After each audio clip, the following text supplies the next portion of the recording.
अस्सलाम वालेकुम दोस्तों, क्या हाल है? ठीक हो? अच्छा दोस्तों, गल इस तरह है भी अज की वीडियो के दसना है चराई के नुकसान तो फायदे कितने हैं।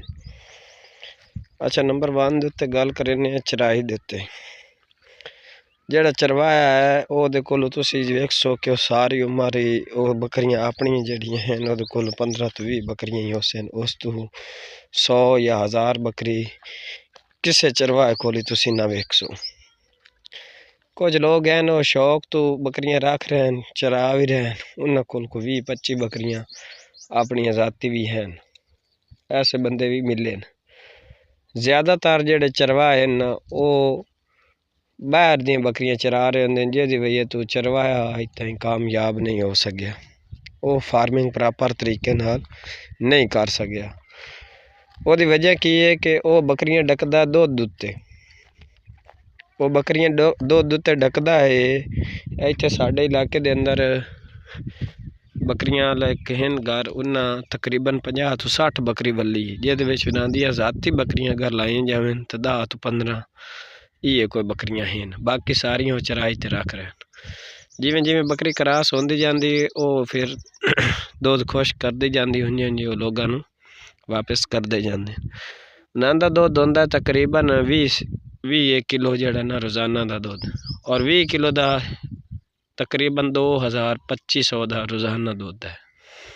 और वो इन्हां दी प्रॉफिट है, वो इन्हां दी कामयाबी है कि उन्होंने गर्मियों के दिन बकरियां का दुध सेल करके वो अपनी दिहाड़ी अपना पेट अपना जड़ा ना निज़ाम बेहतरीन सेटअप चला लेंगे। अच्छा, गल की जाए नुकसान की है। जदों बकरियां चराई दे उत्ते अमसन, अच्छा सुबह तो शाम तक जिस जानवर चरना है ना, एक तो वो जानवर बिल्कुल ही जल्दी बूढ़ा हो जासी। दूसरी वजह यह है भाई जदों उस जानवर सुबह तो शाम तक चराई करनी है, उस जानवर दे बच्चे जाया होने, उसने उछलना कूदना है, ला चाड़ होनी है, जिहदे अंदर जानवर दा बच्चा गिरावन दे भी चांस और जानवर दे बीमार होने दे भी चांस, धुप गर्मी सर्दी ये सारिया चीज़ां फिर आंदियां। अच्छा, चराई कदों करावनी है? तुसीं वेख रहे हो उस वीडियो के अंदर भाई मेरे जानवर खुद चराई कर रहे हैं, और तुसीं सोच रहे होने कि ये खुद चराई करवा रहे हैं और जनाब दी आली सानू आंदे कि चराई का नुकसान है। चराई के उत्ते जानवर ग्रोथ अच्छी करता है, चराई के उत्ते जानवर अपना पेट अच्छा भरदा है। और उस्ताद फरहान गुज्जर साहब का भी फार्मूला है कि बकरी सिर्फ जड़ी बूटियां का ही सरमाया है। अगर बकरी जड़ी बूटियां मिलदियां रहें तो बकरी अच्छी ग्रोथ कर सकती है, बकरी अच्छी सरवाइस कर सकती है। अच्छा, वो वजह की है कि जड़ी बूटियां जो चराई करवेसा है तो ये मुख्तलिफ बूटियां खास हैं। इस क्यारे के अंदर ही अगर वेख लीए तो 4 तो 5 चीज़ा हैं। लेटी है, मुर्क है, और नाल गाह है, ज्वार दा फफोड़ा है, सवाक है, तांदला है, यानी कि जड़ी बूटियां हैं जिहदी वजह तो बकरी ग्रोथ चराई दे उत्ते अच्छी खासी कर दी। और मैं चराई का टाइम तो दसना कि मैं सुबह 7 बजे चराई करावन वास्ते कढ़दा तो 10 तो 11 बजे तक चराई करवाइना, फिर इन्होंने बन देना। ये जाके आराम सुकून बह जाती हैं, सुकून कर दिए हैं। और मैं ज़्यादा दूर नहीं घर तो लै जाना, बिल्कुल घर के नज़दीक चराई करवानी है।